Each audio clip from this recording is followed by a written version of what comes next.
And like the vegetables that we get, I forget what kind of, I think it's called a Tuscany blend or something, but it's got cauliflower and broccoli and sliced carrots and yellow squash and what's the green squash? I'm coming up with a blank. Whatever the green squash. A lot of people fry it. Yeah, I'm down with that. But I can't do that. But you take it frozen, I put it on a sheet pan, frozen, sprinkle it, just drizzle it with a little bit of oil, and then sprinkle some like lemon pepper on it and a little bit of salt. And I just bake it for a half hour on a sheet pan, straight from the frozen state. Dude, it's perfect. Really? Yeah, it comes out absolutely perfect, texture and everything. So, now you know your vegetables are going to take exactly 30 minutes. Now you got 30 minutes to deal with the prep of your protein. If you're grilling it, especially a small protein like, we both did a half chicken breast piece, and then I butterflied that. That wasn't going to take very long to cook at all, so I didn't even need to start that until about 15 minutes in, because it only takes about 5 minutes. Yeah. And I had it marinating in some light Italian dressing and just threw it on the grill, and turned out to be a freaking amazing meal tonight. I was a little shocked. I was a little, I'm still trying to find my way on this diet thing, so I'm having to come up with stuff to eat other than like a salad.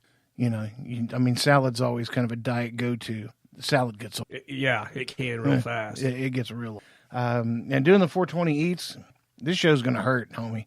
Yeah, I've kind of wondered about that. I wasn't going to bring it up and talk about the white elephant in the room, but which I hate it for you, man, because we got things cracking off with 420 eats. We got the green light for a filming date, and I'm coming up with places left and right to contact to see if maybe they'd be good stops for us to visit. So yeah, I don't know. Maybe we can throw that out there to some of these establishments. Maybe we find some that we do a whole episode over some place that does nothing but really healthy food, man. Yeah, show us your vegan game. Yeah, just because you're elevated doesn't mean you can't eat healthy. Shit. And of all the vegans that I know, about half of them smoke pot. So yeah, that's a good point. Right. That's a good point, man. But no, even with what goes on now with this diet and everything, I can still take a bite.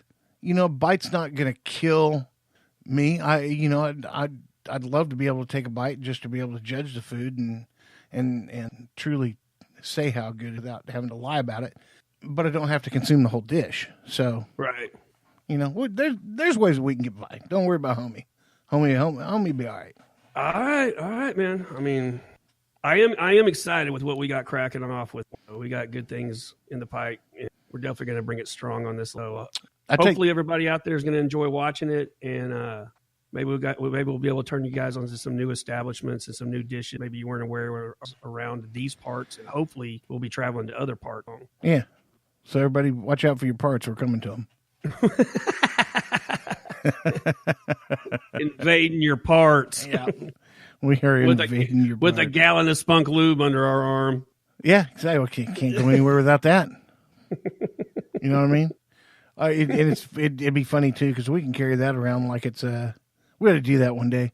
Just carry that around like it's the hand cleansing stuff. And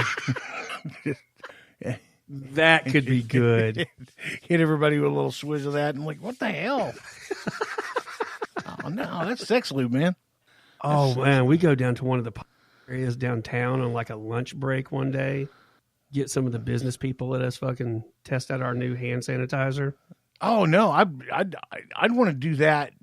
I'd want to do that at about 11:00 p.m. on a Friday night at the Dust Bowl. Oh yeah, when some people got some and getting ready to handle the balls and shove them down the lane. You got spunk lube on your fingers. And we got to quit spitballing this right now because we may do this. This is good stuff. That's for sure. Well, hey, man, I'm going to have to go to New Orleans for work in June. Oh, so that's going to be a tough trip. Yeah, man, with the food down there. Yeah, with the food game that they have is amazing. And well, guess what's coming up first week of March? We got Mardi Gras coming out. Mardi Gras, exactly. So New Orleans coming right back up. I've been there. I went to Mardi Gras in 2000, and to be honest with you, it was really cool. And I might be ready to go to another. And that's been 19 years ago. So you can do the same thing to your senses. If you find a really attractive young lady, take her in a portal and get her to flash her tits at you and inhale real deep. That's exactly what you're going to get down there in Mardi Gras. Yeah, oh yeah, for sure. I mean, Mardi Gras, the French Quarter smells like a toilet, literally. Literally. It takes about an hour, and the pee smell doesn't disappear. You know, and the humidity down there just makes it kind of just get aromatic, and it doesn't disappear. Now, you may notice it less and less as the night goes on. That's probably partial due to your inebriation. But, you know, just like people who have dogs at home, you know, you have a wet dog at home and you go home and it smells nice and clean. And when other people come to your house, they're like, oh my God, it smells so bad in here. Like, it doesn't smell bad. No, it's because you're immune to the fucking smell. Okay, I know the dog needs a bath. I know. Goddamn. Yeah. Or, you know, hey, try taking care of it or something. You know, they can't bathe themselves. Dude, you don't understand. My dog, we should have named him Pigpen. That dog, I can bathe him, and 24 hours later, he smells just like he does all the other times. That dog just likes to be dirty. Well, and my daughter should have a dog named Linus. Because that he drags a blanket around everywhere he goes. I mean, it's seriously, it's his thing. Like, you may catch him without it for a little bit, but if he wants to come up to the couch to sit by you, he goes and gets his blanket and puts it on the couch, and then comes up and gets on his blanket. Well, that's just a smart ass dog. Yeah, I mean, kind of like following the regs of nudist colonies and stuff. You know, it's okay to be nude. You got to take a towel everywhere you go because nobody wants to smell your stank ass on a chair. Or he's a nudist colony friendly dog. Yeah, apparently so. That's pretty awesome. That would be cool. Have a nudist. We should get a nudist colony to invite us out for a live broadcast. That'd be fucking hilarious. Well, you know, there used to be one not too far from here. There was one in Catoosa for years. Oh, back in the day there was. Yeah. Yeah, it's now a housing addition for upper level homes for clothed nudists. Yeah. You know, there's now nothing. They got one now. They got one out on Keystone Lake somewhere. Now that one I have not heard of. Now there's one that was in the middle of the state. Kind of like south of Chandler, somewhere around there. Yeah, that rings a bell. But I've never been to it. I did go to the one in Catoosa for a site visit. And how'd that go? Actually, it was pretty cool. The person that owned it was actually that year's president of the AANR, which is the American Association of Nudist Resorts. Nudist recreationalists or something like that. Yeah. She was the president that year. So I got a whole earful. I thought you were going to tell me it was the dude that we saw on Labor Day. Oh, no, I saw worse at the camp. Oh, God damn. Yeah. That's horrible. I saw way worse at the camp. It's like chocolate brown, 70-year-old chocolate brown guy who's about 100 pounds overweight and just letting it go, man. Just letting it go. Just sporting it, man. Them balls was 3 times lower than that dick was. Just sporting it. Just letting it go. I mean, if most men saw the length of his balls, there'd be some respect there. High five that dude. Yeah, because mine are getting kind of lengthy. I mean, I'm 50 years old. I should have worn a ball bra earlier in life. But people, if you've never sat on your own balls. Which is one of the best stories ever that we've ever told on a podcast. Your nuts getting sir. Oh, my God. Okay, I have this chair. His name's Magic Dave. Don't ask about why. It just is. Magic Dave makes me feel like magic when nothing else can.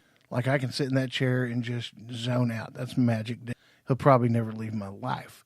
But Magic Dave is from the Naugahide tribe. Somebody hunted him down one day and took that Naugahide and made him into a chair. Summertime comes. Well, I've been known to walk around in my underwear. I've been known to walk around in other people's houses in my underwear. Yes, you have. Seriously. If it's summertime and I'm hot, I'm de-pantsing. Mm-hmm. And if you got a problem with that, you don't need me at your house. We ain't friends. That's for sure. So anyways, I de-pantsed. Well, there's a couple pair of underwear that I have that are pretty blown out but very comfortable.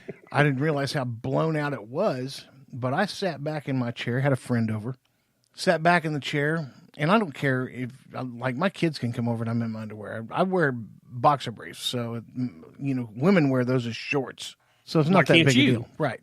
So I sit down in the chair. Well, I go to scoot forward in the chair, just kind of like get on the edge of the seat, you know, kind of like when somebody says something and you're kind of really paying attention to them, you want to get a little closer, blah, blah, blah. And I go to scoot forward. My balls stayed exactly where they were. They did not move. They did not move forward with the rest of my body moving forward. You know, what they did do was basically choke slam my dick into the chair first. And that's long before I sat on them as I got to the edge of the chair, because you're just in that motion. There's no way you can stop that motion once you take off with it. Donnie is in the window with the most blank look on his face. He's going to be dying laughing here in a minute because he's turned his back on us now. Because when I sat on the balls, I sat on them just right to where they both hurt just for a second. But every guy knows this. You too, Donnie. I know you're not looking at me, but you can hear me. Every once in a while, something like that will happen where you'll feel that ball slide and let go. The rubber band effect? Yeah. Imagine both of them doing that at the same time on different sides of the fence, so to speak. You got one under the left cheek a bit and one under the right cheek a bit, and they collide. Yeah. What were those two like marbles you had when your kids had a string between them and slap them? Yeah, those clacker things. That's exactly that's exactly it. You know, you want to talk about being kicked in the nuts? How about being brutally assaulted by your own fucking nuts? Yeah, you did it to yourself. That makes it even more demeaning. Yeah, that happened once. Those underwear went in the trash. I never saw them again. Did you let out a cry like a banshee? Oh, I let out a yelp like a puppy got kicked. Yeah. You couldn't help it. Oh, the shit that happens to you, man. Well, I mean, age is a motherfucker. Yeah. You know, I fall asleep in places like, you know, I'll be working and I'll talk to Shiner, and then all of a sudden, you know, you don't hear nothing from me for a couple hours, and I'll be back on texting him back and be like, man, I just took a road nap. What the fuck? What y'all don't know, road nap, I'm known for my road naps. And don't worry, boss, it's okay. I do it in my own time. Take it for lunch. I'll get tired, and you get sleepy to the point that, you know, you feel like you feel like you're gonna go to sleep driving a car. So you just pull over to a safe place, find a nice place to park or something like that. Just pull over.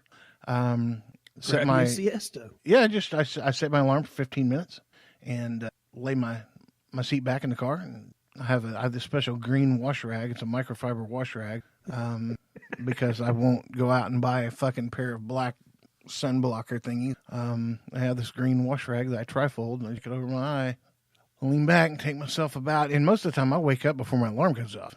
But what's really weird about that is I can be at home and I can take a 2-hour nap, and it feels like I just went to sleep.